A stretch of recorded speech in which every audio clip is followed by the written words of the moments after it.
പ്രാർത്ഥനയുടെ ഒന്നാം ഘട്ടം ഏതാണ്ട് അവസാനിക്കുന്ന സ്ഥിതിയിലേക്ക് നാം എത്തിയിരിക്കുകയാണ്. കാരണമെന്ന് പറഞ്ഞാൽ ഒന്നാം ഘട്ടം ദൈവവചന ശുശ്രൂഷയാണ്. ദൈവവചന ശുശ്രൂഷ എന്ന് പറയുമ്പോൾ ദൈവവചനം ശ്രവിക്കുകയും 3 വായനകൾ നമ്മൾ കേട്ടതാണ്. ദൈവവചനത്തിന് ബൈബിളിൽ നിന്നുള്ള 3 വായനകൾ, അതിൻ്റെ അടിസ്ഥാനത്തിലാണ് പ്രസംഗം നടന്നത്. അത് സുവിശേഷ വ്യാഖ്യാനം ആയിരുന്നു. ആ സുവിശേഷ വ്യാഖ്യാനം ഫ്രാൻസിസ് പാപ്പായുടെ ജീവിതത്തോട് ചേർത്ത് ഉള്ളതായിരുന്നു. അതിനുശേഷം രണ്ടാം ഘട്ടത്തിലേക്ക് കടക്കുന്നത് അപ്പം മുറിക്കൽ ശുശ്രൂഷ എന്ന് പറയുന്ന ഭാഗമാണ്. അപ്പം മുറിക്കൽ ശുശ്രൂഷയുടെ ഭാഗത്തിലേക്ക് പ്രവേശിക്കുന്നതിന് മുമ്പായിട്ട് സാർവത്രിക പ്രാർത്ഥനയുണ്ട്. സർവ്വജനങ്ങളുടെയും പ്രാർത്ഥന. സാർവത്രിക പ്രാർത്ഥന ഇപ്പോൾ കഴിഞ്ഞിട്ടുണ്ട്. പ്രാർത്ഥന കഴിഞ്ഞതിൻ്റെ അവസാനത്തെ പ്രാർത്ഥനയാണ് നാം ഇപ്പോൾ ജോവന്നി ബത്തിസ്ത റേ എന്ന് പറയുന്ന മുഖ്യ കാർമ്മികൻ നടത്തിയത്. അതിനു മുമ്പായിട്ട് വിവിധ ഭാഷകളിലാണ് നാം ഈ പ്രാർത്ഥനകൾ കേട്ടത്. പ്രാർത്ഥനകൾ ഇംഗ്ലീഷിൽ കേട്ടു, ഇറ്റാലിയനിൽ കേട്ടു, ഫ്രഞ്ചിൽ കേട്ടു. അങ്ങനെ ലോകത്തിലെ വിവിധ ഭാഷകളിൽ വിവിധ നാടുകളിൽ നിന്ന് വിവിധ രാജ്യങ്ങളിൽ നിന്ന് എത്തിയിട്ടുള്ള ആളുകളുടെ എല്ലാം പ്രതിനിധികളാണ് വന്ന് ഈ സാർവത്രിക പ്രാർത്ഥന നടത്തിയത്. അത് മുഖ്യമായിട്ടും ഈ പ്രാർത്ഥനകൾ വഴിയായിട്ട് ദൈവരാജ്യത്തിൻ്റെ പ്രഘോഷകനായിരുന്ന ഇദ്ദേഹത്തിന് ദൈവത്തിൻ്റെ സഭയിൽ, ദൈവത്തിൻ്റെ രാജ്യത്ത് പ്രവേശനം നൽകണമേ എന്നുള്ളതാണ് മുഖ്യ ആശയം. ഇവിടെ സഭ ലോകത്തിൽ പുളിമാവായിട്ട് പ്രവർത്തിക്കാൻ സഹായിക്കണം എന്നുള്ള ദൈവത്തോടുള്ള പ്രാർത്ഥന, സഭയിലെ എല്ലാ വിശ്വാസികൾക്കും വേണ്ടിയുള്ള പ്രാർത്ഥന, മരിച്ച എല്ലാവർക്കും വേണ്ടിയുള്ള പ്രാർത്ഥന, ഇതൊക്കെയാണ് നടന്നത്. ഈ അദ്ദേഹത്തിൻ്റെ പ്രസംഗത്തിൽ നിന്നുള്ള ചില പ്രസക്ത ഭാഗങ്ങളിലേക്കൊന്ന് തിരിഞ്ഞാൽ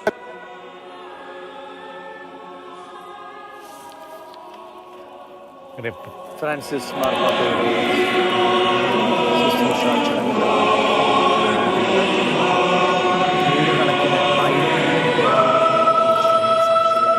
വിവിധ രാജ്യങ്ങളിലെ രാഷ്ട്രത്തലവന്മാരടക്കം, ഒപ്പം ലോകമാകമാനമുള്ള വിശ്വാസി സമൂഹം, അതിനപ്പുറമുള്ള ആളുകളും ഫ്രാൻസിസ് മാർപ്പാപ്പ എന്ന ദൈവതുല്യമായ വ്യക്തിത്വം അത് എത്രത്തോളം സാധാരണക്കാരൻ്റെയും പാവപ്പെട്ടവൻ്റെയും ഒക്കെ ജീവിതത്തെ സ്പർശിച്ചിട്ടുണ്ട് എന്ന് വ്യക്തമാകുന്ന തരത്തിൽ ആ അന്ത്യയാത്രാ നിമിഷങ്ങളിൽ സങ്കടത്തോടെ കണ്ണീരണിഞ്ഞ് കാത്തു നിൽക്കുകയാണ്.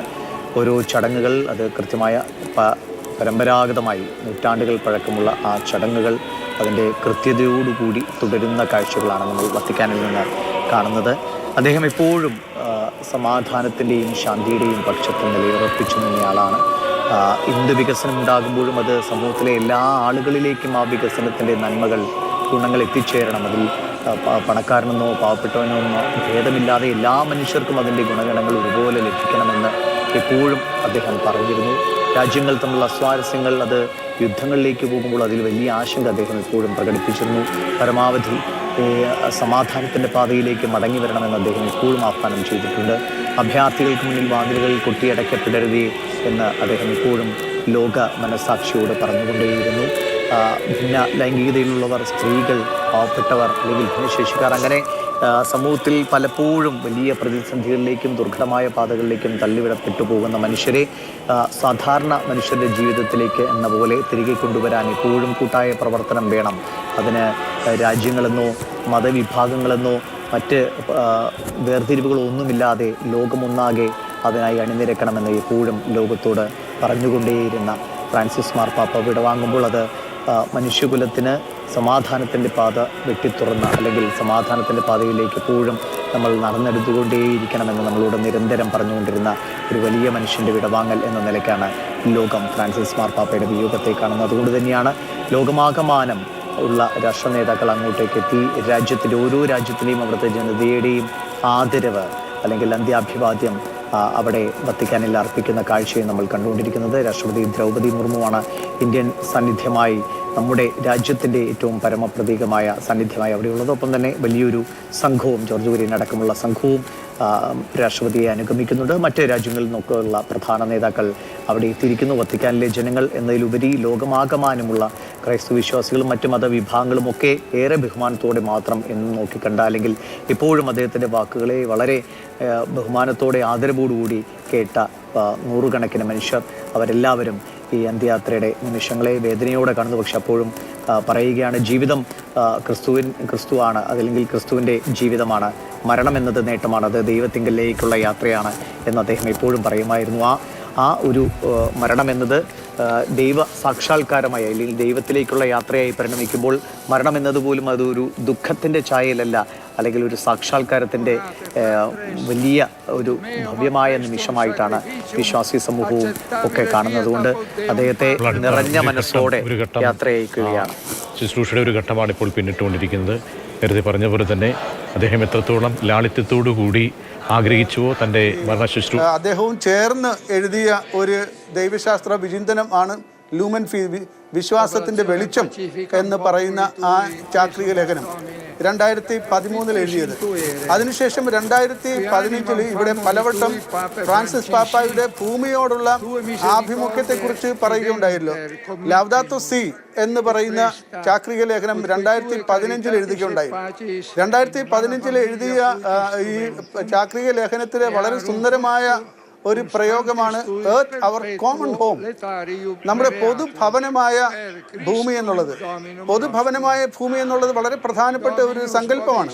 അത് 2015 ശേഷം ഇക്കാലത്ത് മുഴുവൻ ഈ പ്രയോഗം എല്ലാവർക്കും ഇടയിൽ ഉള്ള ഒരു പ്രയോഗമായിട്ട് മാറി. ഭൂമി അതൊരു പൊതുഭവനമാണ്. നമ്മൾ ഈ വസിക്കുന്ന ഭവനം അടുത്ത തലമുറയ്ക്ക് വേണ്ടി എങ്ങനെ നൽകണമെന്നുള്ളതിനെ കുറിച്ചുള്ള കൃത്യമായിട്ടുള്ള കാഴ്ചപ്പാട് നമുക്ക് എല്ലാവർക്കും ഉണ്ടാകണമെന്നുള്ളത് നമ്മുടെ കവികളും കേരളത്തിലെ കവികളും പലപ്പോഴും പാടിയിട്ടുണ്ടല്ലോ. ONV ഭൂമിയെ കുറിച്ചുള്ള ഒരു കവിത എഴുതി, ഇനിയും മരിക്കാത്ത ഭൂമി എന്ന് പറയുന്ന. അതുപോലെ തന്നെ നമ്മുടെ ഈ ഭൂമിയെ കുറിച്ചുള്ള കരുതൽ വളരെ വലുതായിട്ട് വേണ്ട ആവശ്യമുണ്ട്.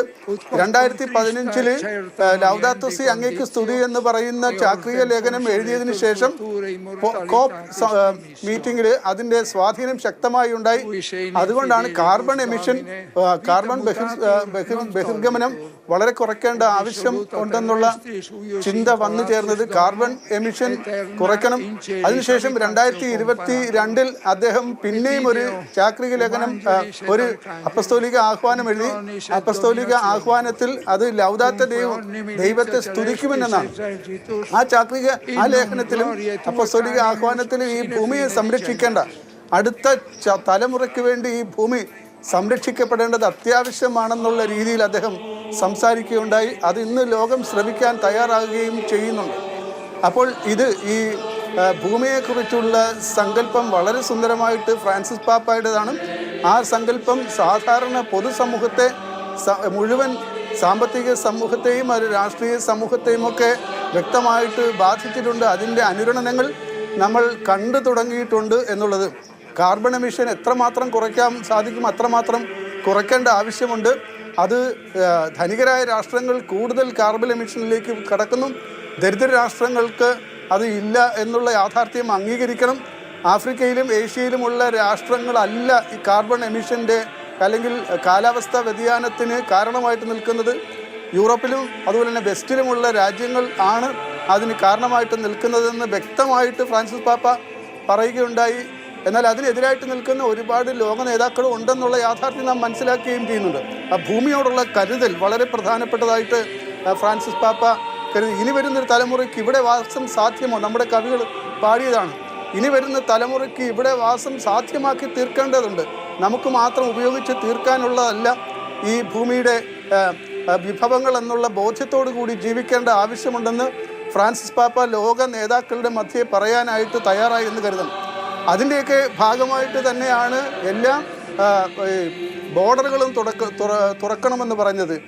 മൈഗ്രൻസ് ആയിട്ടും അഭയാർത്ഥികളായിട്ടും അസൈലം സീക്കേഴ്സായിട്ടും ഒക്കെ വരുന്ന മനുഷ്യരെ തിരസ്കരിക്കാൻ പാടില്ല.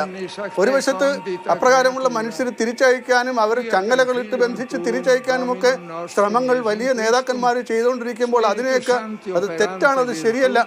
ഒരു സ്ഥലത്ത് തങ്ങൾക്ക് സ്വൈര്യമായിട്ട് ജീവിക്കാനോ അല്ലെങ്കിൽ തങ്ങളുടെ സാധാരണയുള്ള ജീവിതം അത്ര പൂർണ്ണമായ രീതിയിൽ നടത്താനോ സാധിക്കാത്തതിൻ്റെ പശ്ചാത്തലത്തിൽ ആണ് വലിയ അടുക്കളകളുള്ള സ്ഥലങ്ങളിലേക്ക് മനുഷ്യർ പലായനം ചെയ്യുന്നത്. ആ പലായനം ചെയ്യുന്നവരെ ശിക്ഷിച്ചുകൊണ്ട് അവർ പറഞ്ഞിരിക്കാൻ പാടില്ല എന്നുള്ള ചിന്തയാണ്. അദ്ദേഹം കാഴ്ചവെച്ചത്. ഇപ്പോൾ ആ പശ്ചാത്തലത്തിൽ ആണ് ഈ പ്രസംഗം കാണേണ്ടിയിരുന്നത്. നാം ദിവ്യപൂജയുടെ മധ്യഭാഗത്തിലേക്ക് എത്തിയിരിക്കുന്നു. അവിടെ അപ്പവും വീഞ്ഞും അതുപോലെ തന്നെ യേശുവിൻ്റെ ശരീരരക്തങ്ങളായിട്ട് പകർത്തുന്നതായിട്ടാണ് കത്തോലിക്കരായിട്ടുള്ള വിശ്വാസികൾ, ക്രിസ്ത്യാനികളായിട്ടുള്ള വിശ്വാസികൾ കരുതുന്നത്. അവരുടെ വിശ്വാസം അതാണ്. അതിൻ്റെ ഭാഗമായിട്ടാണ്, ഏറ്റവും പ്രധാനപ്പെട്ട ഭാഗമാണ് നാം ഇപ്പോൾ കണ്ടുകൊണ്ടിരിക്കുന്നത്. അപ്പം മുറിച്ചു കഴിഞ്ഞു. അപ്പം യേശുവിൻ്റെ ശരീരമായിട്ട് മാറുന്ന ആ നരേഷൻ അല്ലെങ്കിൽ അതിൻ്റെ വിവരണം കഴിഞ്ഞു. അതിനുശേഷം പിന്നീട് ഉള്ളത് വീഞ്ഞും അതുപോലെ തന്നെ ചെയ്തു. ഇതെൻ്റെ ശരീരമാകുന്നു, നിങ്ങൾക്ക് വേണ്ടി അർപ്പിക്കപ്പെടാനിരിക്കുന്ന എൻ്റെ ശരീരം.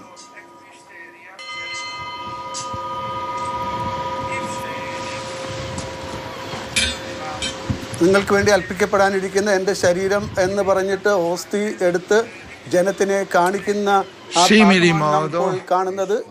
എല്ലാവരും വണങ്ങുന്നു. അതിനുശേഷം അത്താഴം കഴിഞ്ഞ് അവൻ പാനപാത്രം എടുത്ത് അവർക്ക് കൃതജ്ഞതാ സ്തോത്രം ചൊല്ലിയതിനു ശേഷം അവരോട് പറഞ്ഞു, ഇത് നിങ്ങൾ ഇതിൽ നിന്ന് പാനം ചെയ്യുവിൻ.